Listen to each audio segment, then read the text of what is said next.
Layne Staley is one of the most iconic vocalists of the 90s. During my interview with Alice in Chains engineer Jonathan Plum, he shared a story with me about the Jar of Flies session where Layne Staley's vocals were so powerful that it ended up distorting one of their recordings with him. I'm going to show you that clip now. If you want to see the full interview, it's linked below. Some vocalists like to use specific mics and specific gear. Was there anything specific that Layne liked to use when he was recording his vocals? You know, I don't remember anything that he requested, but I do remember this was on the Jar of Flies album, which was produced by Toby Wright.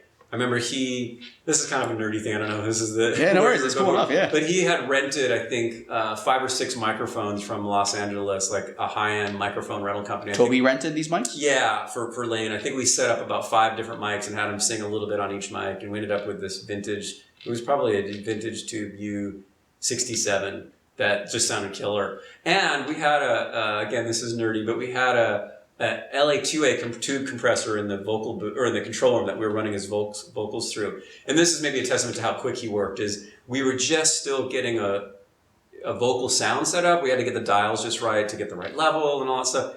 And we hit record, and we were really just still testing everything. And he just got the take. It was like, and unfortunately I don't remember which song it was. I'd have to go back and listen to it, but it was off Jar of Flies.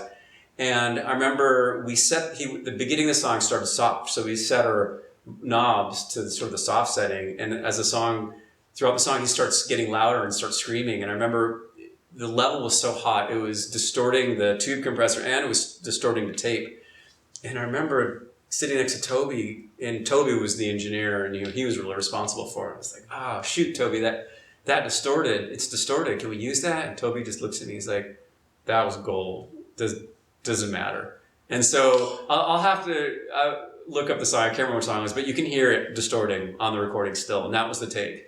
It was like we were still just getting a sound set up, and we got... Damn. Yeah.